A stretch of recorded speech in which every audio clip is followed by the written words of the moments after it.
আমরা গাড়ি চালাইতেছি, আমগো খাওয়ান দাওয়ান নাই, গাড়ির মাহাজনেরও টাকা নাই। সরকার যদি এগুলো ঠিক না করে ঠিক করবো কি আমরা? আমার প্রশ্ন হচ্ছে, এত কিছু উন্নয়ন করতেছে, তো এই উন্নয়নের সুফলটা আমরা কোথায় পেলাম? মনে হয় যে এখানে একটা বিশাল বড় সমুদ্র তৈরি হয়ে গেছে। রাস্তার জলবদ্ধতা অনেক, আমার হাঁটু সমান পানির পরিমাণ, প্লাস আমার হাঁটতে চলতে খুব কষ্ট হইতাছে এই বৃষ্টির কারণে। আমি গুলিস্তানে আমার একটা জরুরি কাজের জন্য যাচ্ছিলাম, কিন্তু আমি যেতে পারতেছি না এই বৃষ্টির জন্য।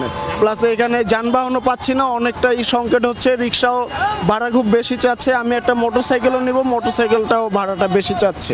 সকাল থেকে এই বৃষ্টির কারণে ভাই সারা রাস্তা জ্যাম পাইছি, যাত্রী পাই নাই, গাড়ির ইঞ্জিনে পানি উঠে গেছে, এরকম প্রায় পানি, গাড়ির গেটে পানি উঠে গেছে, দেন যাইতাছে।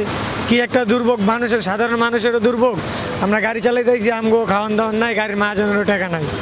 রাস্তায় পানি আর পানি, বৃষ্টি দিয়া গাড়ির ইঞ্জিনে পানি উঠে গেছে, এয়ার ফিল্টারে পানি উঠে গেছে, সামনে রেগুলেটারে পানি ঢুকে গেছে গা, গাড়ি স্টার্ট অফ হয়ে যেতেছে, পিক আপ বেশি দিয়ে গাড়ি চালাইতেছে, তেল বেশি খাইতেছে, নানান রকম সমস্যা। দায়ী তো জনগণ দায়ী, আবার সরকার দায়ী।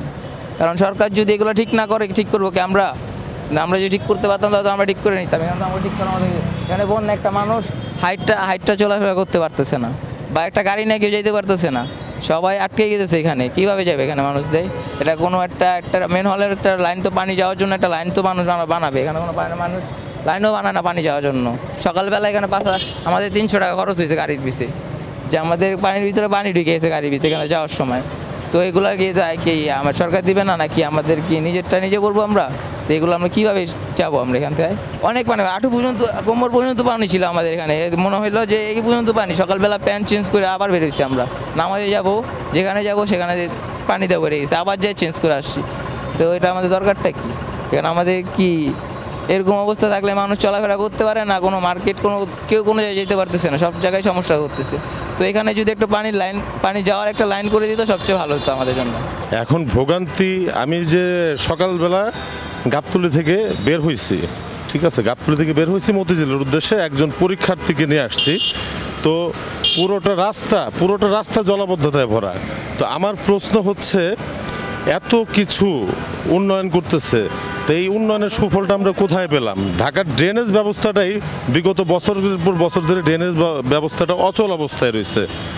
এই মতিঝিলের এদিক দিয়ে যে আমি এখন দাঁড়ায় রয়েছি, এখানেও আমার হাঁটু পানি, আর পিছন দিয়ে আসছে আমার যে জামা কাপড় দেখলে বুঝবেন আমি মাজা পানি ভেঙে তারপর আমি আসছি। আমার মোবাইল নষ্ট হয়েছে, বাইক নষ্ট হয়েছে, পিছনে আপনারা গিয়ে দেখেন আর শত শত গাড়ি রাস্তার মধ্যে দাঁড়ায় রয়েছে। ঠিক আছে, হয়তো বা আপনারা গাড়ি নিয়ে যেতে পারবেন কিনা সন্দেহ আছে। যত দূর চোখ যাবে, যত দূরে যাবেন ওদিকে কমলাপুরের দিকে যত আগাবেন, ততই আপনি পানির দেখতে পারবেন। মনে হয় যে এখানে একটা বিশাল বড় সমুদ্র তৈরি হয়ে গেছে। এই যে রাস্তার মাঝে যে আইল্যান্ড সহ ডুবে গেছে, আইল্যান্ডগুলো 3 ফিট 4 ফিট আইল্যান্ড। তো এই কাজগুলো সিটি কর্পোরেশনের দায়িত্ব আমি মনে করি। তো সিটি কর্পোরেশন কেন এই ড্রেনেজ ব্যবস্থার উন্নয়ন করতেছে না, এটা আমার সরকারের কাছে প্রশ্ন।